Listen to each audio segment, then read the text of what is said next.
कराची से हमारे नुमाइंदा मोहम्मद नवेद की रिपोर्ट के मुताबिक मलीर के इलाके Shah Latif town sector 16A में जमात इस्लामी की जानिब से इंडिया में हुज़ूर पाक सल्लल्लाहु अलैहि वसल्लम की शान में गुस्ताखी करने पर एहतजाजी मुजाहिरा किया गया। एहतजाज में जमात इस्लामी के रहनुमा ख्वाजा मोहम्मद तनूलवी और दीगर रहनुमाओं समेत सोल सोसाइटी ने बड़ी तादाद में शिरकत की। एहतजाज में इंडिया के खिलाफ नारेबाजी की गई और हज़रत मोहम्मद सल्लल्लाहु अलैहि वसल्लम की शान में नारेबाजी की गई।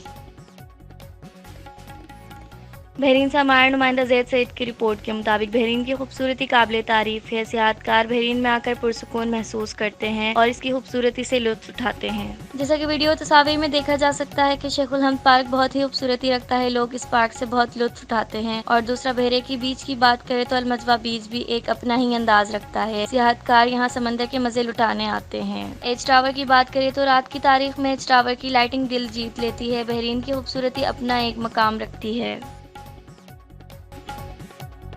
कराची से हमारे नुमाइंदा सैयद रज़ा शाह की रिपोर्ट के मुताबिक पुलिस स्टेशन सुकन के हुदूद में रेडी गोट में एएसआई अनवर शेर की बेहतरीन कार्रवाइयों ने हिरोंचियों की नींद हराम कर दी। अनवर शेर ने कहा कि मेरा मकसद रेडी गोट से मुंशियात का खात्मा है। हरपल न्यूज़ से गुफ्तगू करते हुए अनवर शेर ने बताया, मुंशियात फरोश को बिल्कुल चैन से नहीं बैठने दूंगा। एसएसपी मलीर और एसएचओ सुकन के अहकामात पर जो लोग मुंशियात पीते हैं इन्हें ईदी सेंटर मुंतकिल किया जा रहा है। मजीद बताया कि थाना सुकन की नफरी कम होने की वजह से मुंशियात पर काबू पाने में मुश्किल पेश आती है। और दूसरी तरफ रेडी गोट के अवाम थाना सुकन को खराज तहसीन पेश करते हैं और IG Sindh additional IG SSP Malir से गुजारिश करती है कि थाना सुकन की नफरी बढ़ाई जाए ताकि मुंशियात का मुकम्मल तौर पर खात्मा हो सके।